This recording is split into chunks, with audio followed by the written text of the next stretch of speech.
Update. Am I the a-hole for telling my ex that she needs to figure it out when it comes to hosting people for her grandmother's funeral, even though I am living in her grandmother's house? Original post. My ex and I got divorced earlier this year. When we were married, we bought her grandmother's house. This house was built in the 1910s and had been in my ex's family since then. It is quite large. It was de facto the house where my ex's family would stay whenever they came into town for anything. This continued after we purchased the house and was part of my decision to divorce her. When we bought it, we primarily used my premarital savings and inheritance. That was about 5 years ago.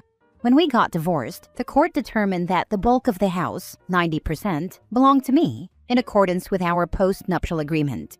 My ex tried a number of scenarios in which she would keep the house, or it would go into a trust for our child, so it would stay in the family. The only options I would agree to were selling the house, her buying me out, or me buying her out. We went with the latter because my ex did not have the money to buy me out. The day after Christmas, my ex's grandmother died. She had been sick for years, and the reason we bought the house was that she could no longer live on her own and desperately needed money for end-of-life care.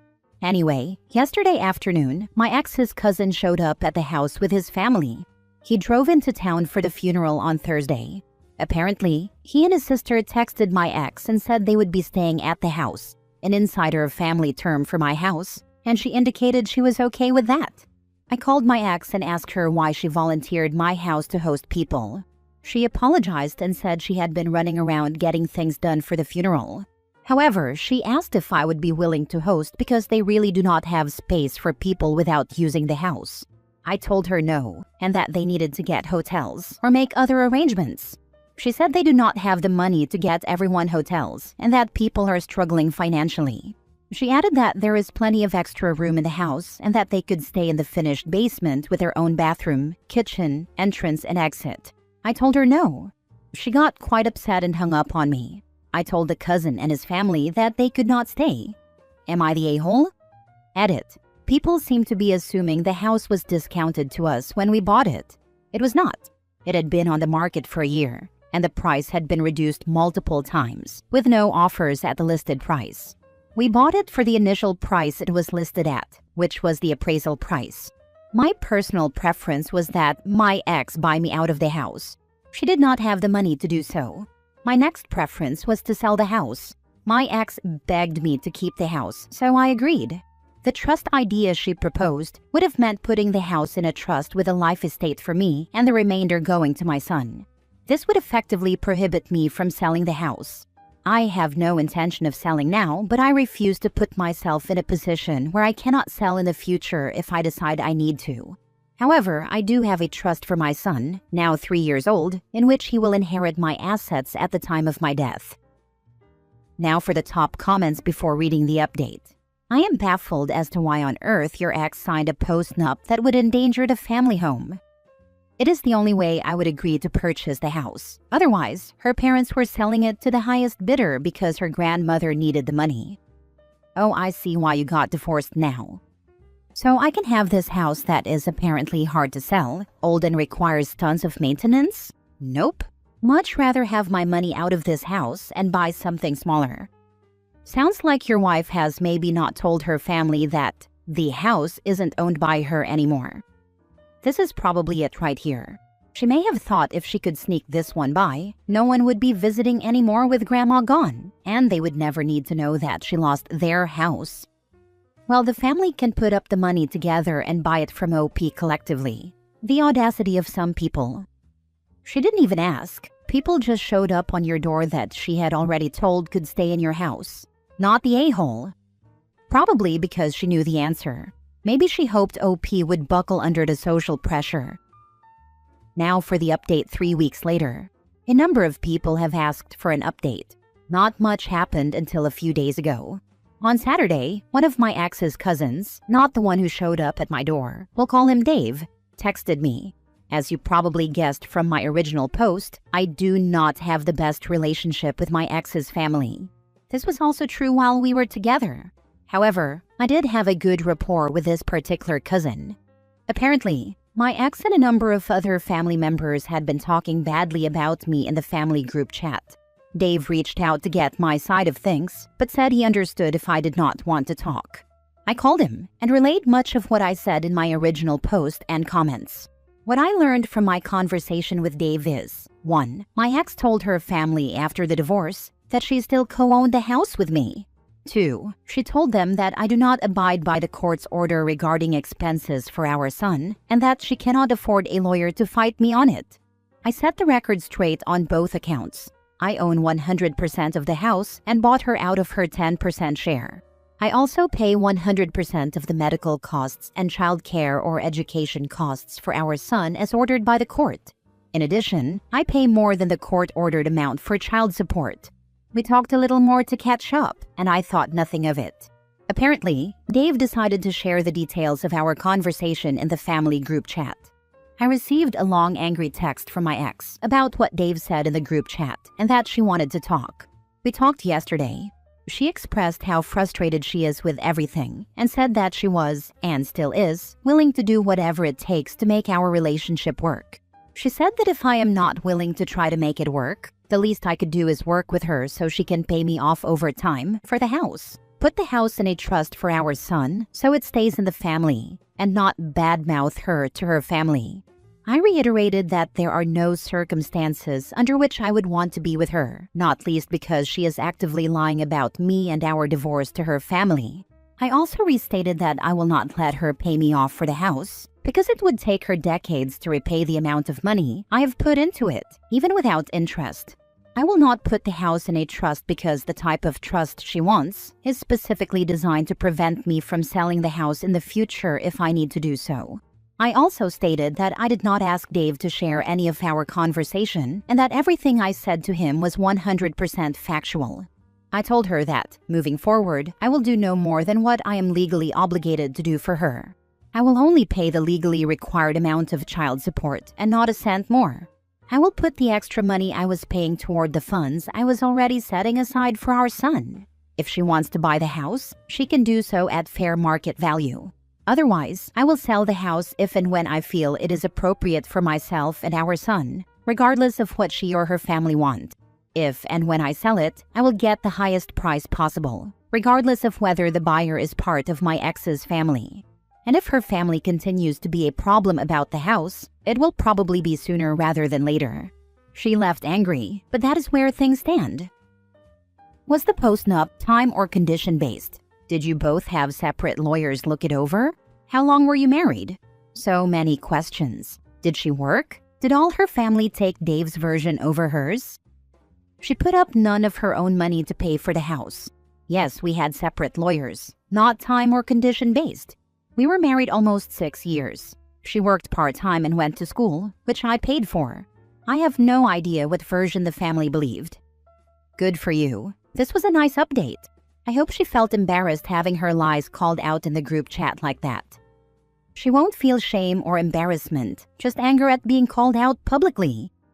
And it won't be her fault she got caught in her lies. It's him that's bad-mouthing her, shaking my damn head. I really don't understand people like your ex. What was the point of lying about the house to her family? Was she hoping by some unicorn miracle she will wake up one day and her lies would come true and suddenly the house is hers?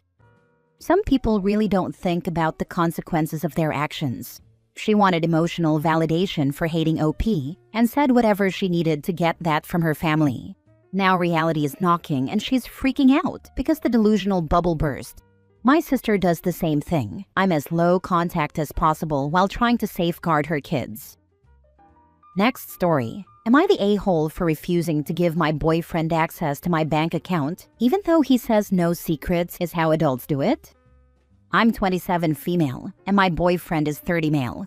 We've been together a little over 2 years.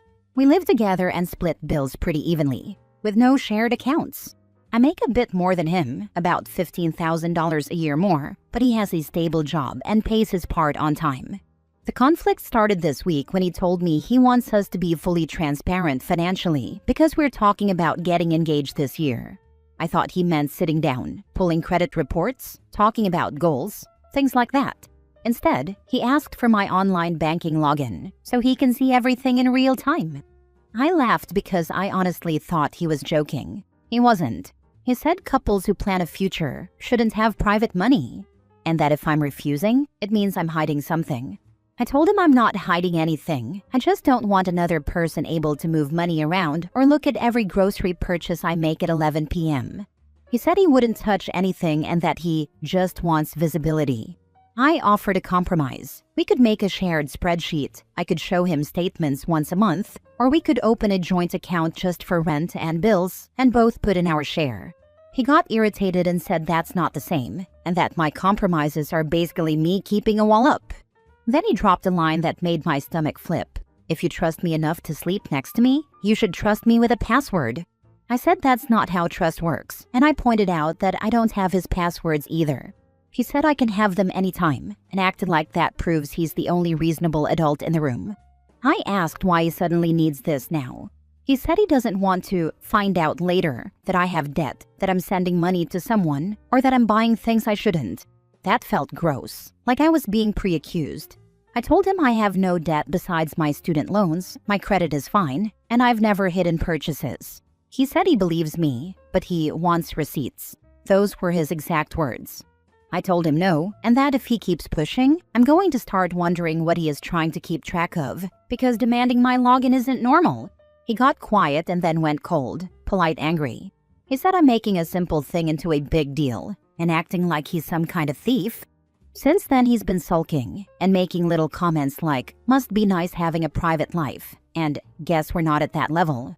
Yesterday, he even asked if I'd be okay with him installing a budgeting app that links accounts so he could see the dashboard.